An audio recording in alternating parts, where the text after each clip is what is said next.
So how has your circle changed as from that era when you were hanging around with the people on the streets to now that you have your own businesses and stuff like that? How's your circle changed? Oh man, it changed a lot. I went from they say you are who you hang around. Um, they say if you hang around four millionaires, you'll be the fifth.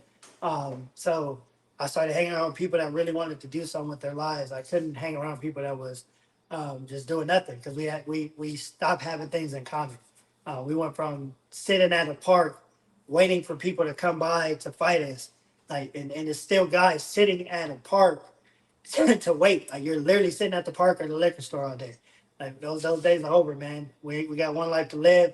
Let's do something with it, man. So yeah, my circle changed a lot. I started meeting like networking is so important, man. It's important, and I'm so busy. You have to anywhere you go, make sure you have business cards, uh, a QR code, stickers, something to let people know what's going on. Because networking it can make or break you for sure, especially if Yeah. you're a small business or if you want to do something. Those people know people. So I started hanging out with other content creators, some good friends of mine that showed me step by step.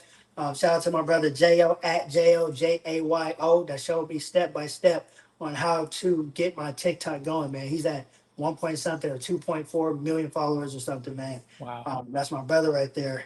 But he showed me, really took the time to show me step by step when to post, how many seconds, how long.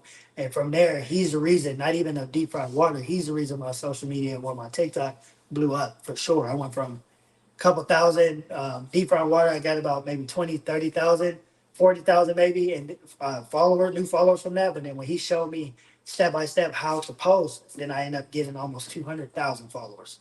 So that's why networking is so important, man. So I hang around content creators, um, other chefs. I don't hang around as many chefs as I should. I just did a dope video with another chef where we did I think it was like a chicken donut or a salmon donut. It was like Yeah. seafood. Yeah. Yeah, seafood donut. So things like that, man. I want to connect with more chefs. So um, if any chefs that want to do something, man, hit me up.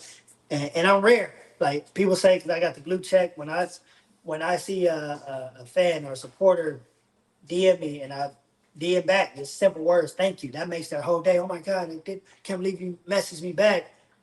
So I do stuff with small platforms, big platforms. It don't matter because I didn't have that chance when I first became a content creator before I met my friend Jay. I didn't have a chance. I was DMing some of the same people. Shout out to my brother Fat Boy SSC, man, but he did not DM me back for years. I had to get my name up there, but I stayed consistent. Now we're friends. But yeah, you gotta stay consistent on there, man. So if you see a celebrity or someone you're on the network with, don't blow them up like crazy, but definitely stay consistent. If they don't reply, hit them back like a month or so later. Stay consistent with it, man, for sure. And shout out to my brother Donnie Savage. That's one of my good friends too.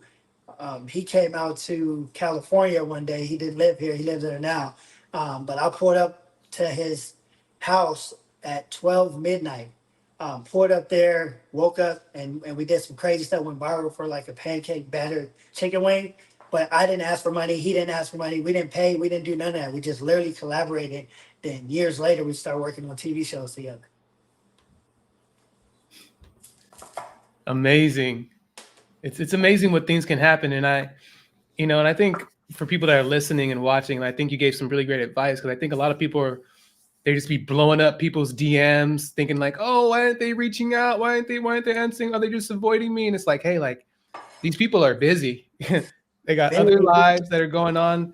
In the end, you just have to be like respectful of people's time, you know. Yeah. And when you got that blue check and you really got authentic followers, nothing wrong with the people that's buying blue checks, but if you have an authentic followers, a real engagement, your DMs, my DMs are insane. Thousands and thousands of, and I can't see them all unless I hire somebody to really go through my DMs. So it's Hmm. like, I miss important DMs. I miss DMs from celebrities.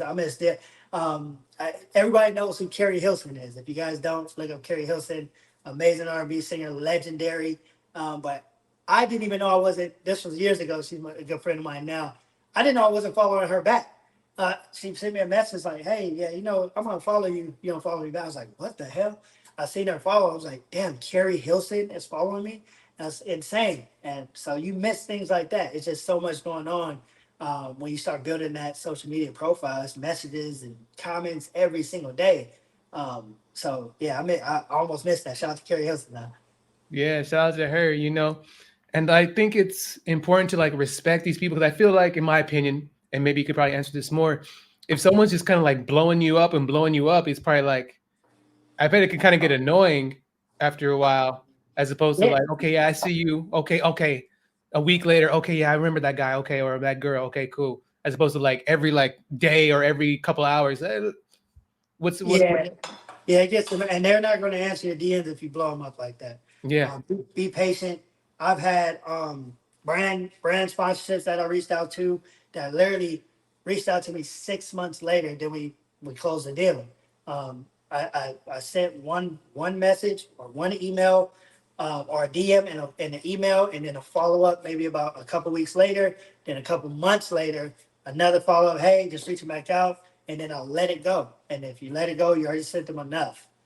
Then they reach back out to you. Yeah, it took about 6 7 months for a lot of these sponsorship deals that I work with. You know, I work with big brands, so that takes time.